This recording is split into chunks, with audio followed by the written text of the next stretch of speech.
Oi, gente, tudo bom?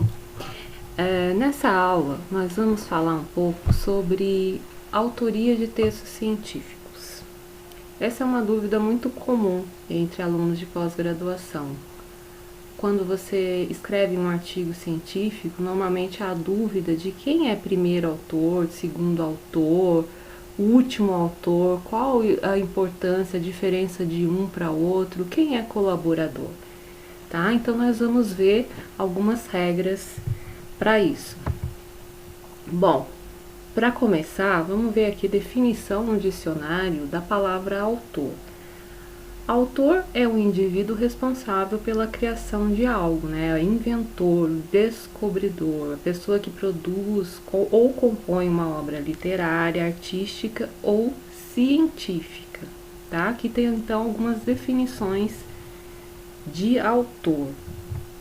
Coautor é o que faz ou produz com outro ou com outros um determinado trabalho ou obra, ou que desenvolve ou produz um trabalho com auxílio de outro ou outras pessoas. Veja, o autor, ele pode escrever até um livro sozinho, né? Pode ser um autor único, mas coautor sempre ele está trabalhando com outras pessoas, né? É uma coisa lógica, né? Mas vamos lá em frente. Colaborador, a definição dessa palavra colaborador é o que é a pessoa que colabora ou que ajuda outrem em suas funções, né? Que ela ajuda uma outra pessoa naquelas funções. Que ou quem produz com outro ou outros qualquer trabalho ou obra, né? Que ou aquele que escreve artigos para uma publicação periódica sem pertencer ao corpo permanente de seus redatores. Veja, colaborador, vou dar um exemplo do que é um colaborador, porque existe muito essa dúvida de quem é um dos autores do artigo e quem é colaborador, que normalmente entra nos agradecimentos. Por exemplo, eu vou pegar um exemplo aqui. Eu e outras pessoas da Unifei precisamos fabricar alguns tijolos utilizando um espaço determinado. E o seu Manuel tem uma olaria e cedeu gentilmente a olaria, um espaço que ele tem na olaria dele, com os equipamentos dele, para os alunos da Unifei trabalharem um período de tempo. Seu Manuel nem tem curso superior, mas o seu Manuel foi muito importante para a nossa pesquisa. Então, ele foi um dos colaboradores, ele foi um colaborador muito importante, mas ele não é autor do artigo. Né, que foi desenvolvido a partir dessa pesquisa, na olaria, por exemplo. Mas ele é um colaborador, então ele entra na parte de agradecimentos. É um exemplo de uma pessoa que é uma colaboradora. Então, uma ordem assim.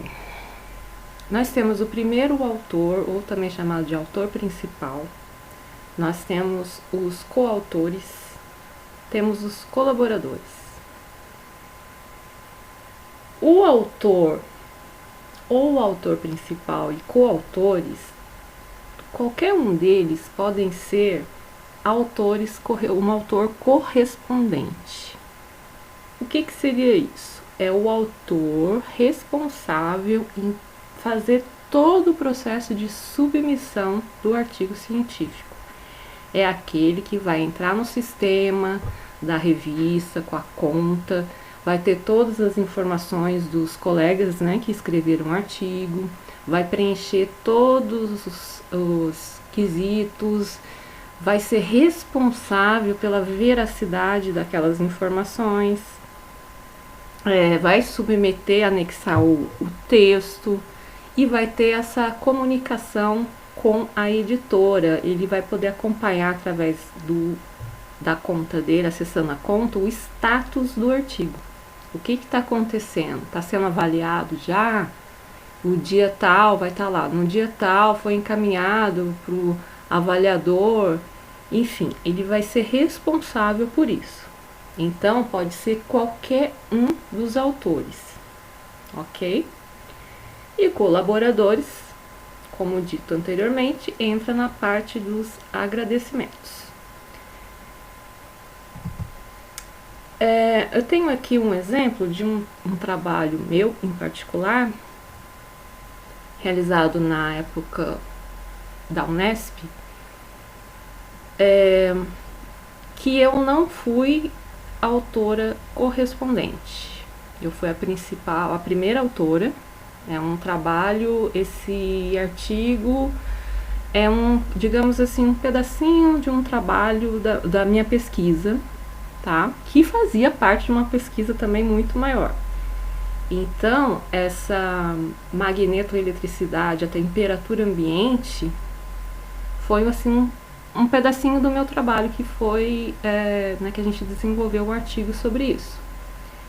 Eu fiz toda a sintetização em laboratório da ferrita de lantânio, da ferrita de bismuto, eu fiz os corpos de prova, eu fiz as medidas, entre outras coisas, todos os resultados e as discussões normalmente, e tanto em laboratório também na parte escrita, o nosso grupo, que são algumas dessas pessoas que estão como autores, né? Todos participam, a gente participava muito de um trabalho um do outro. Então aqui eu sou a primeira autora e o último autor, o Alexandre Simões, ele era o cara, professor, doutor da Unesp, do Departamento de Materiais de Tecnologia e Materiais. Ele era o cara que escreveu uma pesquisa, um projeto de pesquisa, que tinha uma bolsa de pós-doc, uma bolsa de doutorado, uma bolsa de mestrado de iniciação científica, além de um dinheiro para comprar determinados equipamentos, materiais para o desenvolvimento dessa pesquisa. Então ele era o nosso chefe. Ele é que prestava contas à agência de fomento que estava financiando aquela pesquisa. Ele tinha que ter uma responsabilidade muito grande, porque para as agências de fomento por exemplo, o professor é beneficiado com uma bolsa, um financiamento de pesquisa, ele é responsável por cada centavo gastado. Se ele não conseguir justificar 50 centavos, ele vai ter que tirar do bolso dele 50 centavos. Se ele não conseguir justificar 5 mil reais, ele vai ter que tirar do bolso dele 5 mil reais. Então ele é responsável por toda essa parte de finanças. Então é uma responsabilidade muito grande. Além de a ideia da pesquisa, do desenvolvimento, as orientações, é tudo a partir dele, né? Ele era o meu supervisor na época e orientador desses meus colegas. Nesse caso, na época nós decidimos que ele iria submeter este artigo. Então, ele foi o autor correspondente. Poderia ser qualquer um desses meus colegas, o Rafael, Miguel, Leandro, qualquer um deles poderia ser o autor correspondente, porque todos são autores do artigo. Mas o Alexandre se responsabilizou por isso. Então ele entrou com o login dele, acessou a conta, escreveu para o editor. A gente vai falar isso numa outra aula, numa outra oportunidade, sobre cover letter, que é a carta de apresentação. Enfim, ele fez todo o processo de submissão. Então ele foi responsável por essa comunicação com a editora da revista, com o editor da revista. E nos agradecimentos aqui, além de nós agradecermos o suporte, o financiamento das agências de fomento que foram envolvidas nesse projeto, nós agradecemos também um professor Elson Longo, porque o professor Elson Longo, ele era chefe de um grande laboratório e ele tem muitas pesquisas, ele consegue muitos equipamentos e funciona como, só fazendo aqui um parênteses, por exemplo, um professor consegue ser beneficiado com, né, o financiamento da pesquisa dele por uma agência de fomento.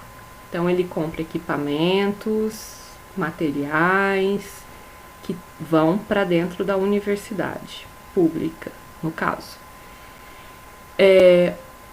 Durante um período de tempo, durante a vigência do projeto de pesquisa dele, quem tem prioridade para usar os equipamentos dele são os alunos dele, as pessoas ligadas à pesquisa dele. Após um período de tempo, esses equipamentos se transformam, são incorporados ao patrimônio da universidade. Mas até então, ele é que manda ali. E o professor Elson deu total liberdade para a gente utilizar muitos dos equipamentos dele na época. E ele ajudou muito todo mundo do grupo. Então ele entrou na parte de agradecimentos, ok? Essa ordem normalmente é uma ordem decrescente de importância. Então, num artigo, né, os autores. Porém, algumas áreas pode ser que peçam a ordem alfabética. Não é comum, mas por isso que sempre, gente, é muito importante a gente ler todas as instruções. Para não fazer essas coisinhas, às vezes são errinhos bobinhos que vai comprometer todo, né, o seu trabalho.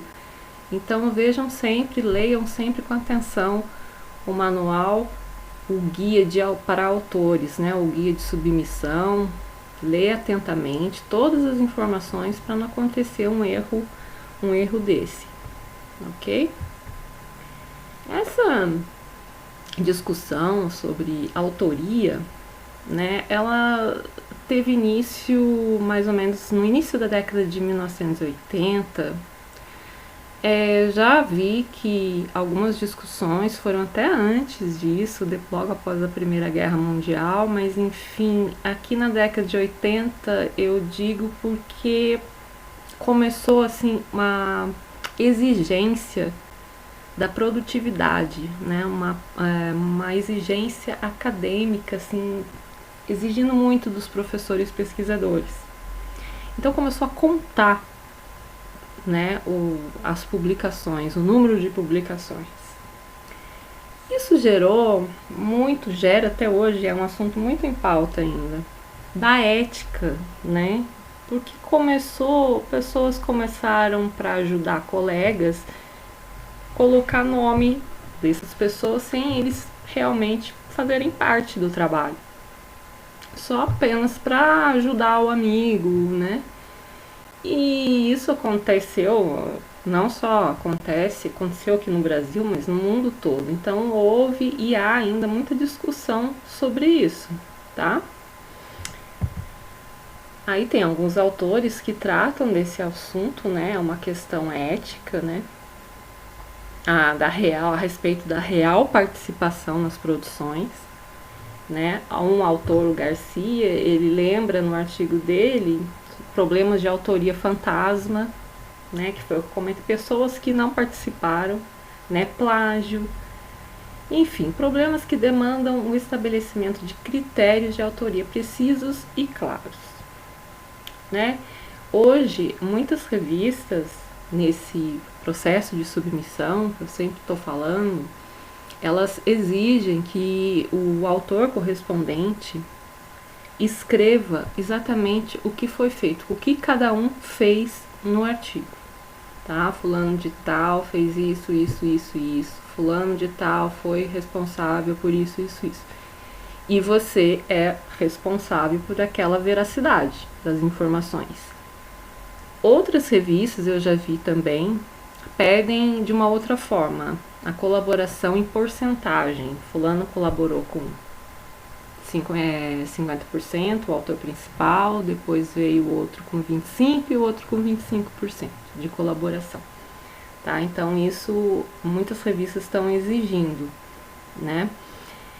E, bom, vale ressaltar aqui que o desenvolvimento científico, né, não é uma atividade isolada, eu acho que até não deve existir um trabalho científico, uma pesquisa científica que foi feita só por uma pessoa, né? Sempre é um grupo de pessoas, existem outras pessoas envolvidas no decorrer do trabalho que estão ali ajudando. Então, essa participação, essa colaboração é muito importante, né? É imprescindível, na verdade, para o desenvolvimento de uma pesquisa. Aí vale também a ética, né? O bom senso de quem realmente participou ou não do trabalho. Bom, gente, essas aqui são as referências. Eu agradeço imensamente e até a próxima.